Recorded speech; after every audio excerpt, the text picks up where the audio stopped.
Newport-Fersan, Jamaica Limited, the first on the land.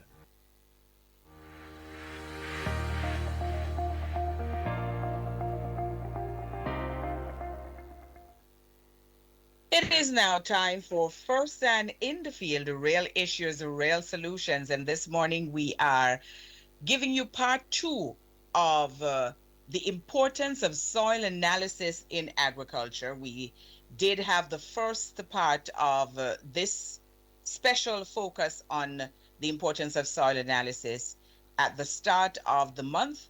And here it is that we are now with the second part of this conversation. And we're going to be joined by Melvin Henry. Melvin is technical manager, Newport-Fersan, Jamaica, and a little bit later on in the program, we'll hear from a couple of farmers as well. Good morning, Melvin, and welcome back to the show. How are you? Good morning, Altia. I am doing fine. Good morning to our listeners. It's raining again. Boy, I'm telling you, Melvin, what a lot of rain we've been getting. Yes, and that for us signifies a lot of challenges. Farmers are having Yes. challenges in terms of one of the things that is quite noticeable is the setbacks in terms of land preparation. And with Mm-hmm. that, it means that the production cycle or season for a number of our crops will be shifted. And that also likely means higher prices for our consumers heading into the busy Christmas period. It is something that we're having to wrap our minds around because, of course, when there is less food out there, the demand is higher, and so it is going to cost us more. So we have to think about it holistically.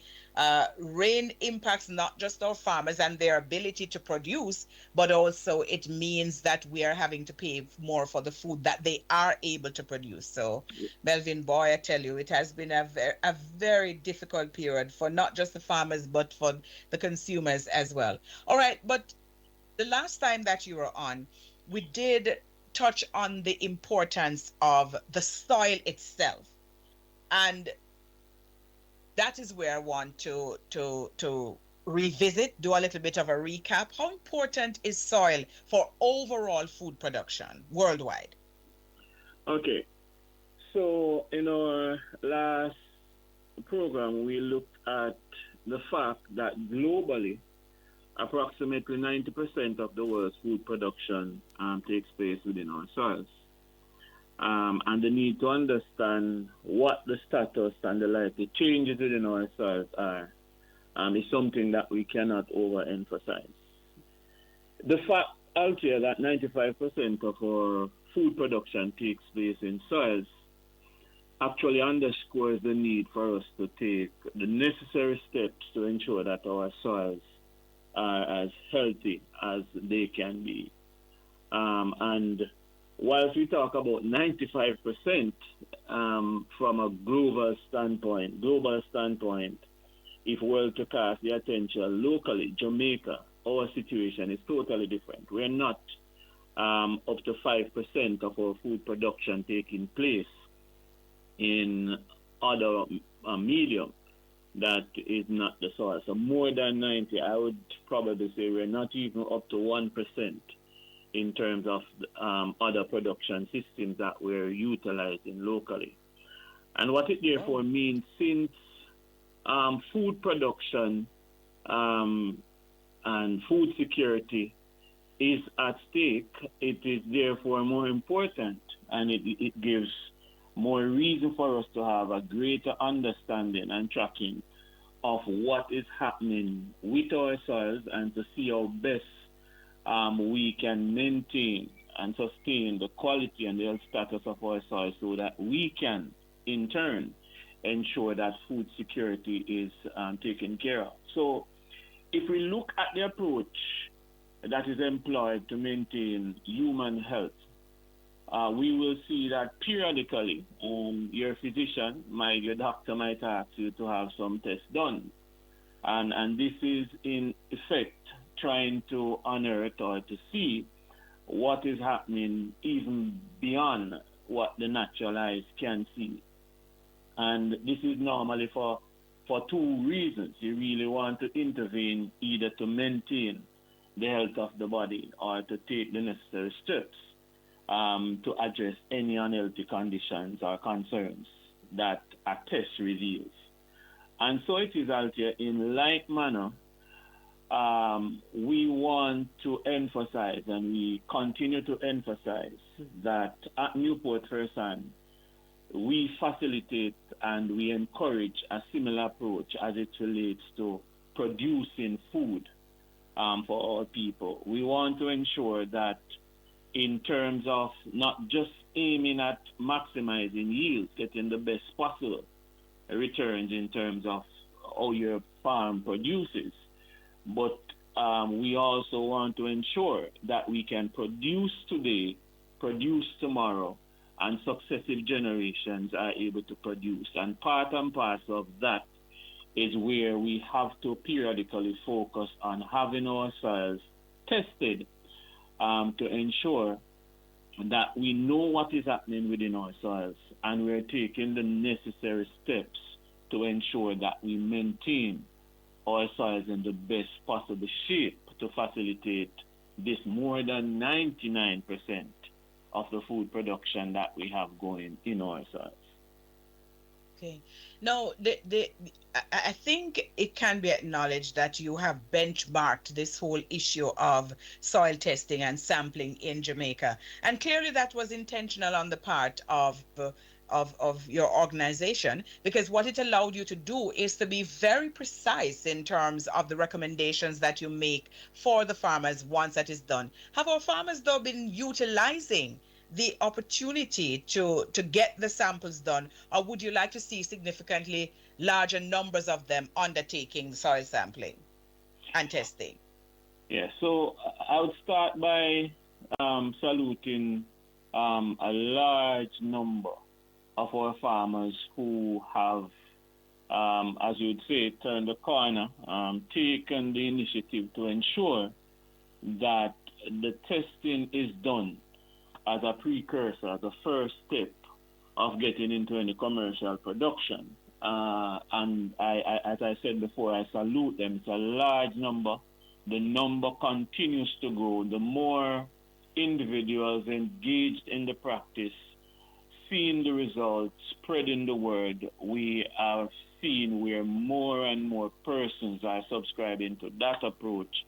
And a bit later, not just because the approach is one that resulted in better yields, but if you look at the cost-benefit analysis, a lot of our farmers can attest to the fact that embracing this approach to crop production resulted in them, in many cases, having a reduction in their cost of production. So you have a lower spend, and this is all because when we do the test out here, we realize that a lot of the things that the farmer would head to Newport-Fersan or the farm store to purchase is already in the soil. And it therefore means that there has to be a tailoring of the program or your fertilizer regime to respond to that finding. And that has been working well. As it relates to whether or not we're where we should be or want to be, no, we're not there yet. But suffice it to say that the trajectory or the direction is good based on the number of farmers on a weekly basis, new farmers who are now taking this as their first step to serious crop production systems. The pace at which it is going, again, I would say that the pace could be better. But like anything else out here, once you have an entrenched practice, that a traditional practice that spans decades, it takes time, it takes strategies, and this is part of the strategy to get persons to understand that there is indeed a better way of doing things. And part and parcel of that strategy is to have farmers themselves who would have experienced firsthand what the results can be and have been, taking this approach to share with their fellow farmers. And we're seeing where that has been working, and we hope that the pace at which we get this sort of a transformation can pick up in short season, and we have better results going forward. Right. That being said, I have this question for you. What are some of the crucial reasons soil sampling and analysis should be included in all commercial farming operations? Okay, so I'll start with probably the most obvious. In any crop production system, the farmer is prepared to purchase, procure, and utilize inputs. And one of those classification of input is what we refer to as nutrients. So nutrient management is a critical component of any production system. Now, as I said just now, we are beneficiaries of or we're exposed to traditional practices which spans decades. So what has been happening over the years is that farmers have become accustomed to you're planting a particular crop, and within your mind there is a particular formulation, which in and of itself does not equate to nutrient management. Because nutrient management is what is required to give your crop, whichever crop you're growing, the opportunity to perform at its best. Now, for any crop to perform at its best, it therefore means that the needs of that crop in question must be adequately addressed. Now, adequately addressing the needs of a crop is not giving the crop what comes to mind or what is available or what is traditional. The crop has its unique needs. And if it is that you're growing a crop in the soil, the first thing that you'd want to know is what is already available. What is required, what is available, and then we will determine based on what is unavailable or is not present within the soil, what we need to supply. And that needs to be the approach right across the board if it is that we're going to achieve the best possible outcomes in terms of yield. So that is one component that is crucial for us to address. The second is probably, and it might seem trivial or not important, but crop selection is also a very important reason for doing testing, because oftentimes when we do soil analysis, the information that comes on the test result indicates critical parameters that upfront will say to you as a trained agronomist or a technician that you'll have struggles growing particular crops in this region because of, let's say, the soil pH or other parameters. You're going to have some challenge based on the soil type and what is existing. So that is also one of the reasons why the soil analysis as a precursor to starting any production system is very important. So we always encourage, especially in situations where you're producing in a particular year that was never tested and for the first time. And I must say, again, kudos to a lot of our investors, some of them not necessarily farmers themselves, who have taken on that approach to ensure that I'm going into a new area. I need to know exactly what crops I can produce with consummate ease without a lot of challenge to great success, and they have undertaken that. Another critical thing, Altia, is this whole aspect of soil pH. It is something that we will never... Melvin, can you just hold that for us? Hold the soil pH until we come back from the break. And when we come back from the break, in addition to hearing about that, we'll also be joined by the first of the two farmers with which we should be speaking, Devon Dina. His phone is going to voicemail at this time, but we'll try to see whether or not we can get him on the other side of the break. Farmers, you can now prevent and cure fungal diseases with Eradicate Systemic Fungicide from Newport-Fersan, Jamaica Limited. Eradicate is effective against rust in coffee, citrus, sugarcane and peanut, black and yellow cicotoca, early blight, mildews, purple blotch in onions, and other fungal diseases. Get your Eradicate at your nearest farm store or at the Newport-Fersan office, 2A2B Worry Wharf Complex. Stay in control with Eradicate.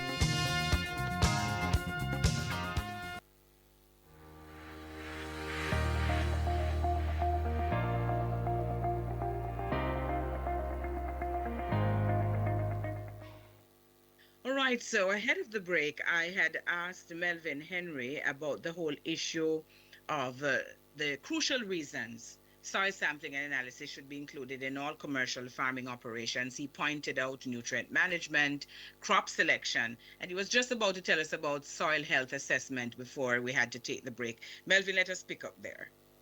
Okay. So the overall soil health assessment, which includes the nutrient component, a critical one, which happens to be the first one that we drill down on once you're in receipt of the results from the lab, is the soil pH.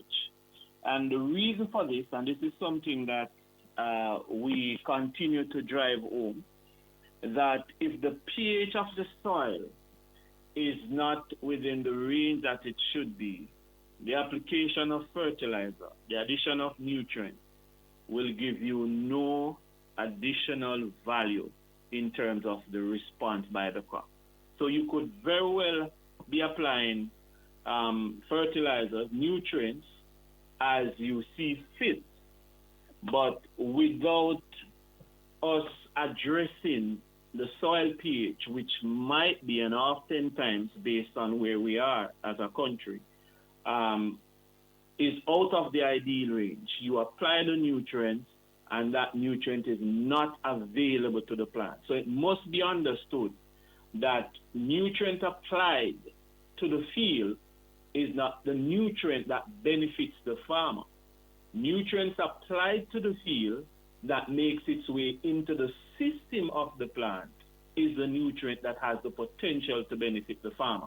And oftentimes, what makes the difference between the nutrient staying within the soil or transitioning, making its way into the plant, is that component of soil pH, and that's one critical thing that we look at as well. All right. And just before we introduce our farmer to the conversation, a question here from Trelawney, wanting to know if you know the soil type on the former lands on which papaya was grown, that advanced farm in the Martha Brae area. Okay, so as you move from, so you'd appreciate that if you are familiar with that area, and I suspect, farmer, that's a wide expanse of land, hundreds of acres. With that said, as you move from one point to the other, you will have variation in soil type. So you'll have areas that have higher concentration of clay, you'll have areas that are loamy, you'll have areas that are in between. And as a result of that, what we had done in the past working with that entity is that for different blocks, for different fields, analysis were done, and based on the findings, we were able to tailor. So we're talking about the same crop papaya, but what we had happening was that for different areas, we had different regimes based on those findings. Okay. All right. Thank you so very much for that, Melvin. And let me introduce to the conversation now Tony Rhoden, a farmer out of St. Mary. Mr. Rhoden, good morning and welcome to Farm Talk. How are you? Good morning. Good morning to you, and good morning to the rest of the crew, and the rest of our fellow farmers. Good to have you on with us. Why is soil testing important to you, Mr. Rhoden? Because clearly this is an issue that you have dealt with. Well, knowing me, I shouldn't say I'm a perfectionist, but anything I do, I try to inquire, and I'm an inquiring mind. So, I'm a young farmer, and just starting maybe about the last 5 years. So what I did when I started, I was doing a lot of reading. So I found out that like Mr. Henry said, I knew what pH was, so I had to do soil testing, and from there on, I started to, pursue it that way. Okay. And what difference has this made in terms of how it is that you have been operating on your farm based on the results of the soil analysis that you did? Well, when you get the soil analysis, it's a soil analysis is more like a plant to me, like I'm a builder, when they have a house, it's more you have a plan. So you get all the numbers, and with me, numbers doesn't lie. So when you get the numbers and you whatever deficiency in the soil, that's when you do adding, or if you don't have to add, like he said earlier, some plants wouldn't need certain components, so you wouldn't add it. So that's the soil analysis. Actually, is more like a blueprint that tells you exactly what you have to do for the life of the plant or the duration. If it needs magnesium, or if it needs whatever it needs. So you just follow the style analysis by whatever you need to input into the plant. Now, that being said, were there any noticeable changes in your cost of production and productivity as a result of having done that soil sampling and then having taken the advice in terms of the direction in which you should go? Well, I'm not sure if I did iterate saying I do sweet corn, right? And make it simple to the listeners. Everybody know what corn is, and there's times when you have corn and people say the corn has scatter grain, right? So if you follow the process and a good analysis, and if you do your proper treatment, you'll get better production in corn. So you'll have full corn, full cob, and so you'll have better crop, and a better crop really gives you a bigger profit margin. Okay, excellent. And let me bring Melvin in, because Melvin, clearly, he is experiencing excellent results as a result of having taken the advice based on the soil sampling that was done. Is this generally what happens when you go in and you do the soil testing and you make the recommendations and the farmers take the advice that you have given them? Yes, in short, Altia, and I must say that Mr. Rhoden and his wife, I don't think it would be far-fetched to refer to them as kings of and queen of corn in St. Mary, in their neck of the woods, because they have been doing a phenomenal job.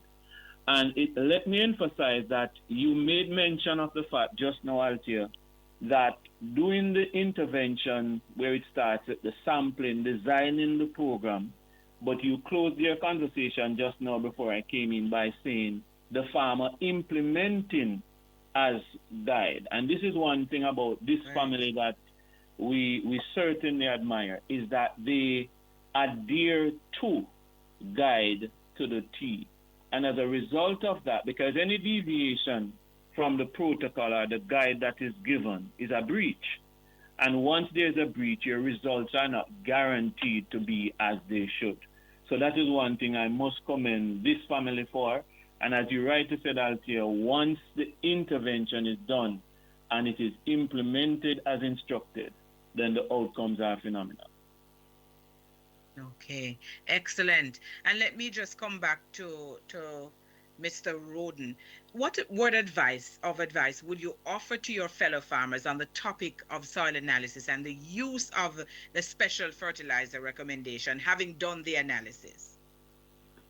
Having done the analysis, you know, it would be, you know, you would be properly informed, you know. So in that way, if you're properly informed and you do and follow the, you know, all the right things you have to do, you'll have impact in yield, and you'll reduce inefficiency in, you know, your stuff that is coming out. So you'll have better crops, and, you know, bottom line, you're actually will see some profit. So you just have to follow and believe. Okay. And there's a question here for you. It says, sweet corn farmer, I have been hearing a lot of talking about the price of the produce. What is the price of sweet corn on the Jamaican market? And I suppose wanting to find out how profitable it can be if you go into sweet corn now. Well, it's a profitable. It's hard work first, and but like pricing, it ranged between $2,000 and $3,000 a dozen, and that's where it's at. And what was the other? I believe it's a double question. Well, it essentially that is what they're seeking to find out. So you have given the response to the question, and what I think you're saying is that it's lucrative if you get it right. Well, if you get it right, that's the thing. Yes. And like we're all talking about following, you know, analysis, and so sweet corn farming is a good venture, but being honest, it's an expensive venture. So you have to just follow and work with the elements, because right now I'm actually sitting here and it's raining, and you know, everybody cry for rain, but sometimes, yes, you know, too much rain is not good.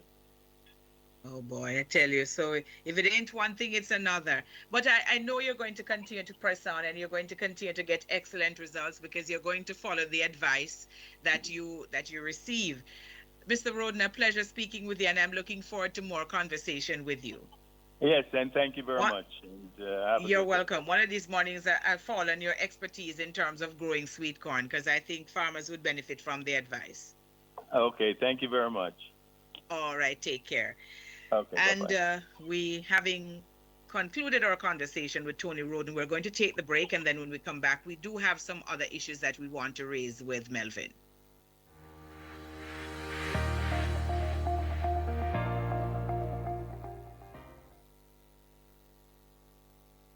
All right, so we're into the final segment of the program for this morning. We have Melvin Henry with us, Technical Manager, Newport-Fersan, and he's discussing with us the importance of soil analysis in agriculture.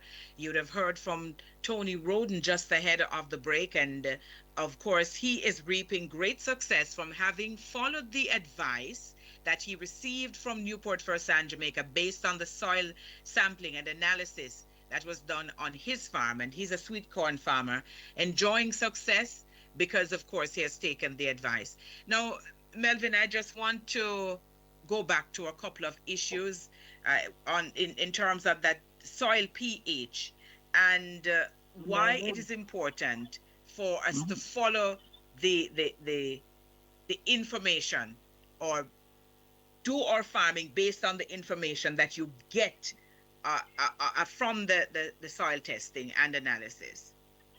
Okay.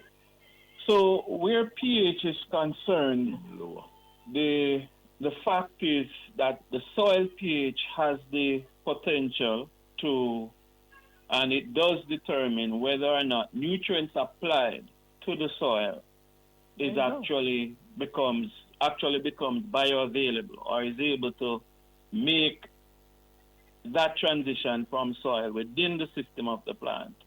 And so it is that we have primarily two classifications of soils.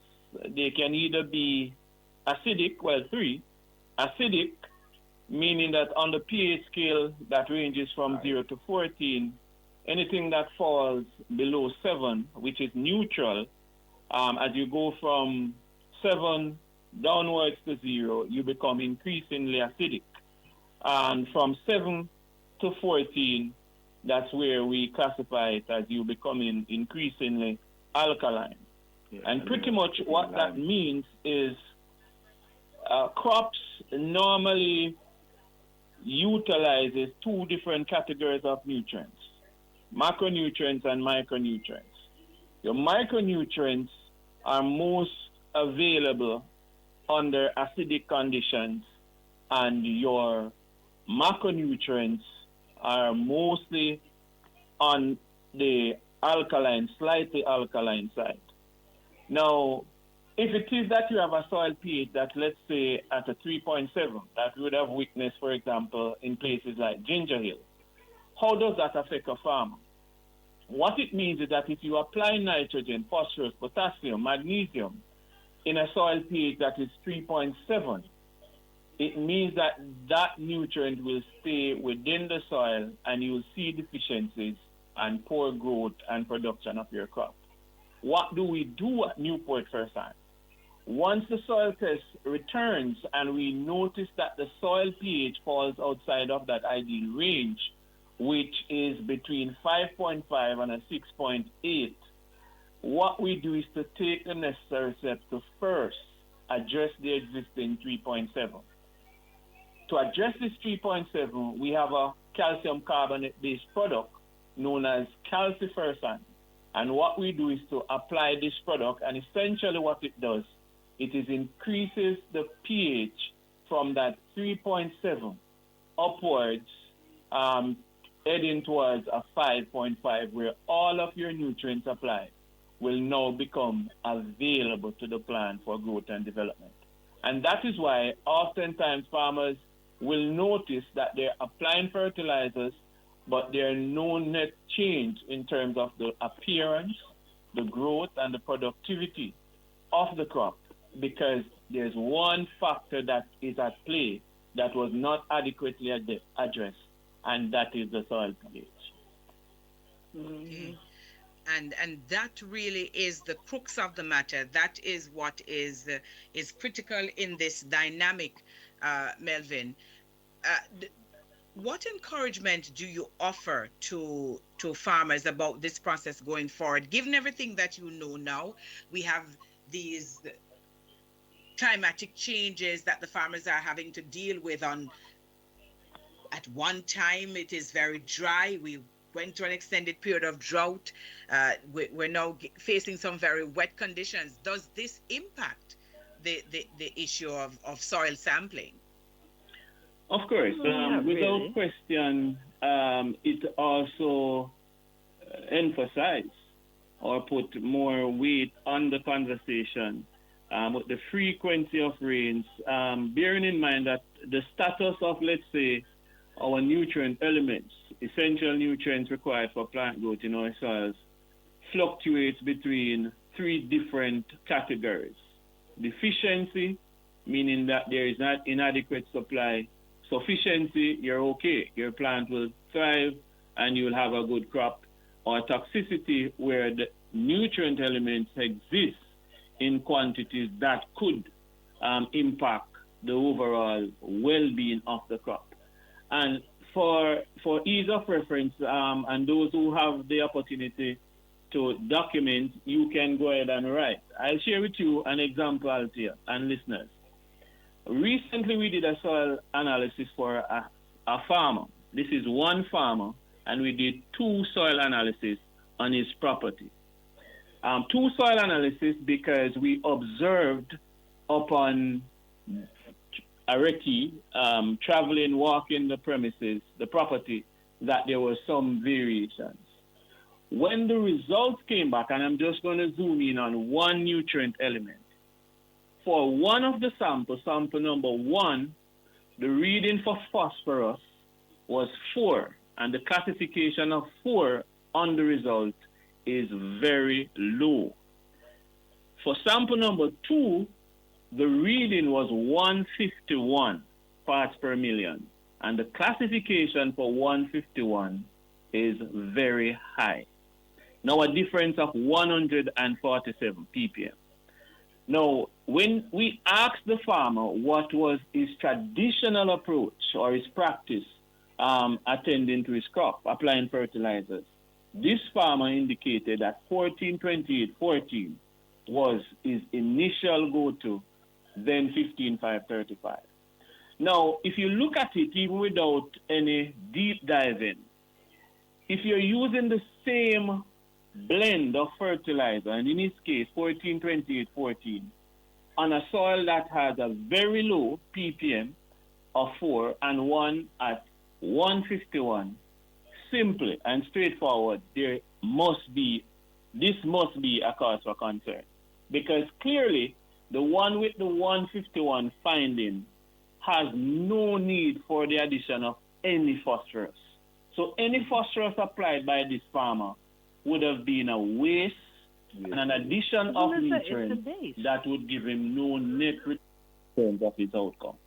And so these are some of the examples, Alfie, and I must point out that in responding to this farmer's unique need, what we did was to create a formulation. And those of you who can write, and this is something that I want to really emphasize, is that when we do the soil analysis at Newport-Fersan, because we are a blending facility, we're able to create unique formulations. So for this farmer, he was the first farmer to use a blend, 13.8, 0.23. It had in magnesium and microelements. There was 0 phosphorus in the blend. And what that does is that the cost for that bag of fertilizer went down significantly compared to the 1428, because universally, worldwide, phosphorus, the middle number in the 1428-14, that 28, is the single most expensive nutrient that a farmer has to procure for production. So if the soil test reveals that there's absolutely no need for its inclusion, and you continue to include, what you're doing as a farmer is that you're pushing up your cost of production without any justification. And not only that, it has the potential to limit how well the crop performs, because at the level where it is too much within the soil, you could very well be preventing the uptake of a nutrient like zinc, which is a micronutrient required for plant growth, and as a result, your overall outcome is worse than you expected. Right. Melvin, we're out of time, but thank you. The information you provide is always comprehensive, and I'm sure that the farmers are very appreciative of it. Thank you so very much. Always a pleasure, Auntie. All right, take care. Melvin Henry there, and we take a quick word and then we're wrapping the show. Fersan in the Field, Real Issues, Real Solutions was brought to you by Newport-Fersan Jamaica Limited, the first on the land.